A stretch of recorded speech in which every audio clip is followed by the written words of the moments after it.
Hello students, ये question पे हमने छोड़ा था आप लोगों को which of the following statement is inconsistent. Okay, इस स्टेटमेंट पे हम लोगों ने ब्रेक लिया था। I think it was not finished in previous video. So इसमें क्या कह रहा है कि management is purposive. Yes, it is purposive. Purpose के लिए मैनेजमेंट होता है। Management is a distinct process. Okay, management is universal. Okay, and management is not different from ownership. This is a inconsistent statement. Okay, your answer will be D. ठीक है, purpose के लिए management, कोई भी purpose होता है, कोई गोल होता है, उसके लिए मैनेजमेंट अप्लाई होता है। यूनिवर्सल होता है, ये भी बता चुके हैं। डिस्टिंक्ट प्रोसेस से एक स्पेसिफिक पर्टिकुलर क्या कहते हैं कि विशेष प्रक्रिया होती है। पर ये जो नॉट डिफरेंट फ्रॉम ओनरशिप, ये जो है आपका इनकंसिस्टेंट स्टेटमेंट है। नेक्स्ट आइए। नेक्स्ट कह रहा है, ये हिंदी में है, इंग्लिश में अगेन ट्रू और false. Management is a science like physics and chemistry. पढ़ के ही आपको लग रहा होगा फॉल्स होगा। नेचर में it is given there management is a science as well as an art और बोथ। ये स्टेटमेंट होता then you can say that it is a true. But अगर आप ये कह दें कि वो सिर्फ साइंस से, वो भी physics and chemistry, then that is wrong, false statement. Management is both science as well as art. Just no I have given in previous question, यही मैंने अभी समझाया है कि अगर ये पॉइंट हो तो ये ट्रू होगा, पर अगर ये हो जाए तो ये गलत होगा। तो first statement is false and second statement is true. Management is a profession. Yes, management is a profession. Why so? अब आप देखिए, कोई भी मैनेजर बनता है, कोई सीए बनता है, कोई मतलब सीईओ होता है, ये सब मैनेजर मैनेजमेंट के ही। तो आप एमबीए करिए या कोई भी मैनेजमेंट कोर्स करेंगे तो आप इसी टॉप लेवल के उसमें जाएंगे ना। तो यहाँ पे जहाँ भी आप जाएंगे तो आपको एलिजिबिलिटी क्राइटेरिया होगा, आपको डिग्री होगी आपके पास में, then only you can enter in these jobs. ठीक है, तो जो भी आप ऑफिसर रैंक में, सीईओ के रैंक में और जितने भी हाई क्लास रैंक में मैनेजमेंट के थ्रू जाएंगे तो वो सब क्या कहलाता है? प्रोफेशन कहलाता है। आपने इनकम टैक्स में पढ़ा भी है, बिजनेस और प्रोफेशन। तो प्रोफेशन जो है, मैनेजमेंट जो है, is a profession. True. Management is restricted to industries only. ये तो गलत है। सिर्फ इंडस्ट्रीज़ ही फॉलो करेंगी क्या मैनेजमेंट को? आप खुद भी कर सकते हैं मैनेजमेंट अप्लाई। अगर आपने मेरी क्लास अटेंड करी है तो मैंने बोला था, बताया भी है कि मैनेजमेंट जो है वो हर जगह, कोई ऐसी फील्ड नहीं है जहाँ पे आप मैनेजमेंट अप्लाई नहीं करो। मैनेजमेंट डजंट मीन्स कि आप सिर्फ इंडस्ट्रीज़ या बिजनेस में ही अप्लाई करोगे, अपनी पढ़ाई में भी मैनेजमेंट ला सकते हो। ठीक है, आप कोई भी चीज़, प्लानिंग के बगैर तो कोई काम नहीं होता ना। तो planning is the main principle of the management only है। तो मैनेजमेंट जो है वो आपका सिर्फ इंडस्ट्रीज़ में अप्लाई होगा। This is wrong. Management makes possible the utilisation of resources. Yes, it's true. Management से हम लोग यूटिलाइजेशन ऑफ रिसोर्सेज आसानी से कर सकते हैं। क्लियर? नेक्स्ट देखिए, management is only art, is only science, both A and B, none of the above. तो आपको आंसर खुद ही समझ में होगा, सी आंसर होगा। Next, social responsibility of management is only towards consumer, only towards government, only towards society, towards all of them. तो सभी के लिए होता है। सोशल रिस्पॉन्सिबिलिटी की अगर बात होती है तो कंज्यूमर भी उसमें आ जाते हैं, सोसाइटी भी आ जाती है, गवर्नमेंट भी, सब आ जाते हैं। तो डी ऑप्शन आपका सही है। अगेन ट्रू और फॉल्स है, मैंने आपसे बोला था ये वीडियो ट्रू और फॉल्स का ज़्यादा है। Main objective of management process is to achieve group goals. Group goals को अचीव करने के लिए इसका मेन ऑब्जेक्टिव है। Yes, it's true.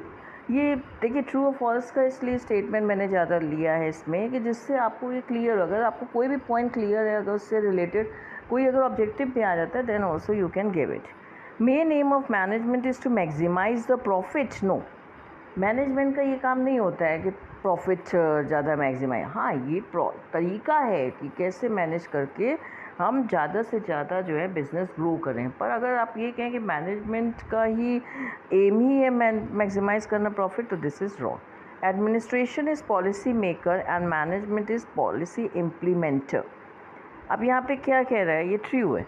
एडमिनिस्ट्रेशन में क्या होता है, एडमिनिस्ट्रेशन देखिए कोई भी एडमिनिस्ट्रेशन है, जैसे गवर्नमेंट एक एडमिनिस्ट्रेशन है, तो अगर एडमिनिस्ट्रेशन क्या करती है, पॉलिसी बनाती है, और मैनेजमेंट क्या करता है, उसमें इम्प्लीमेंट करता है, ठीक है। तो येस इट्स ट्रू, तो एडमिनिस्ट्रेशन का रोल होता है to make a policy, that's why administration is known as a policy maker. And management, what management do, management follow that policy, and by doing some implementation in that policy, management works. So it's true, all elements exist for assuming management as profession in India. No, it's wrong. क्या कह रहा है, all elements exist for assuming management as profession in India. तो क्या ऐसा है, भारत में प्रबंधन को पेशा मानने हेतु सभी तत्व विद्यमान है? गलत, wrong. Next, Mintzberg divided managerial roles into 3 parts.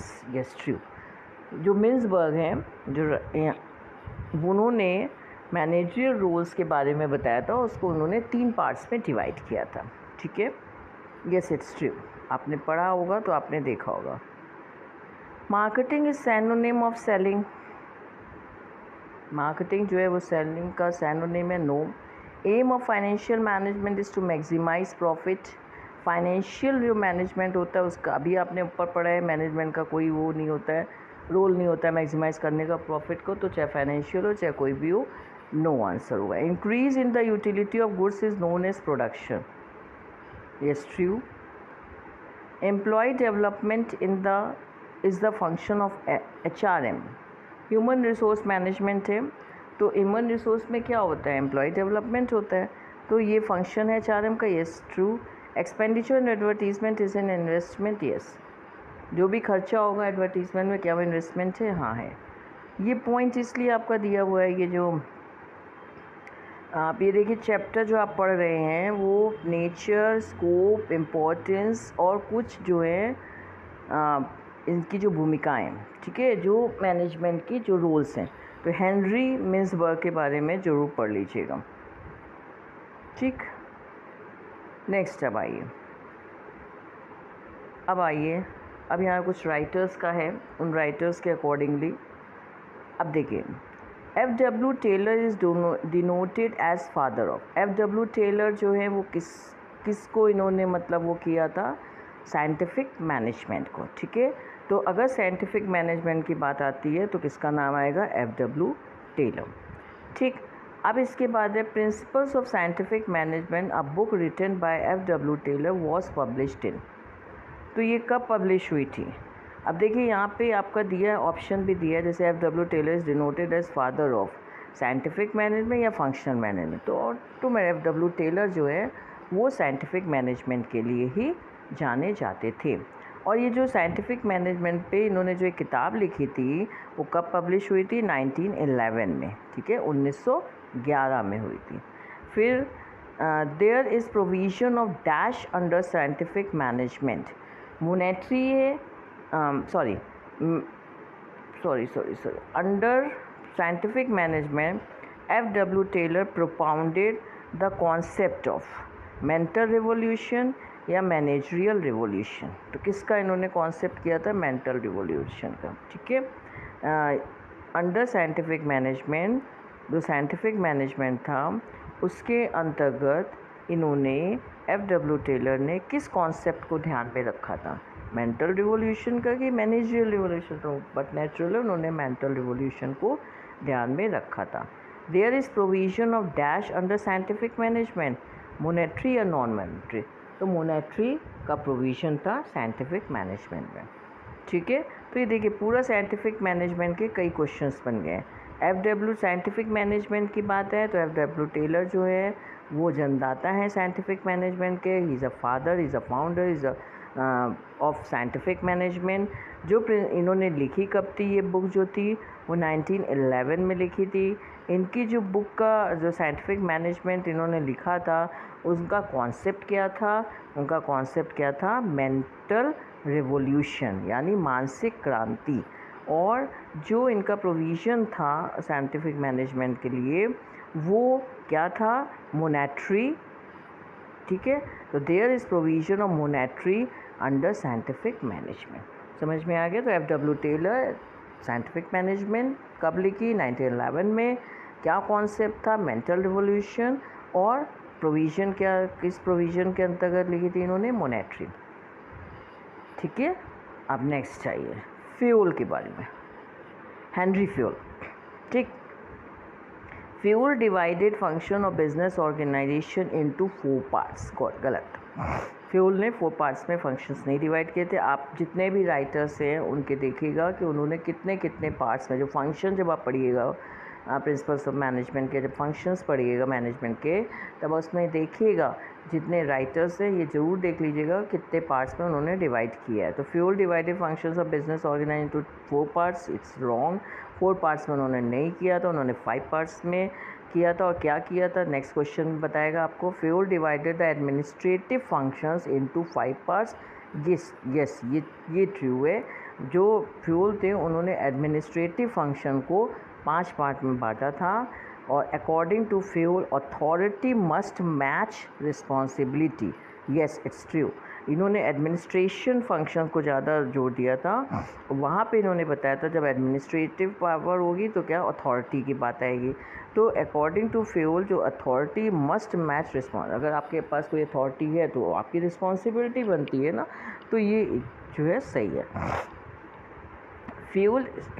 Fuel ignored workers wages while stating principle. गलत बात है। फ्यूल ने कभी भी जो था वर्कर का वेजेस को इग्नोर नहीं किया था। उन्होंने प्रिंसिपल्स तो दिए थे पर उन प्रिंसिपल्स में कहीं पे भी ये नहीं मेंशन है कि वर्कर्स वेजेस को इग्नोर कर दिया गया था। Fuel propounded the principles of unity of command. True. आपको ये मालूम होना चाहिए कि फ्यूल ने किस चीज़ का प्रिंसिपल को प्रोपाउंड किया था। तो फ्यूल ने यूनिटी ऑफ कमांड को जो था वो प्रोपाउंड किया था। तो देखिए ट्रू फॉल्स तो है, लेकिन इन ट्रू फॉल्स से भी आपको 2 लोगों का देखिए मैंने आपको क्लियर किया, एक फ्यूल के बारे में और एक इन्होंने एफ.डब्ल्यू. टेलर के बारे में। और अब आप देखिए ये 2 पॉइंट आए हैं, अब आप डिटेल में खुद अपने एफर्ट करिए जाकर के, खुद पढ़िए इनके बारे में। इनसे रिलेटेड ज़रूर क्वेश्चन आने हैं, राइटर से रिलेटेड, प्रिंसिपल से रिलेटेड। ठीक है, तो आप इसको देख लीजिएगा। फ्यूल के बारे में अभी हमने बताया, फ्यूल किस चीज़ के प्रोपाउंडेड थे? यूनिटी ऑफ कमांड के। ठीक है, और एडमिनिस्ट्रेटिव अथॉरिटी के लिए, फंक्शंस के लिए वो उन्होंने 5 पार्ट में बांटा था, ना कि बिजनेस ऑर्गेनाइजेशन को 4 पार्ट्स में बांटा था। अब फादर ऑफ साइंटिफिक मैनेजमेंट अभी मैंने ऊपर बताया, एफ.डब्ल्यू. टेलर हो गए आपके। ठीक है, ये सेम आ गया। ठीक, अब यहाँ पे आइए, ड्रकर और मैकग्रेगर और करके लिखा हुआ है आपका। कौन है एम्ब्रियो टेक्निक के father? Drucker is the father of embryo technique. ठीक, मैनेजमेंट बाय ऑब्जेक्टिव्स। एम्ब्रियो का मतलब क्या है? Management by. अब ये एम्ब्रियो का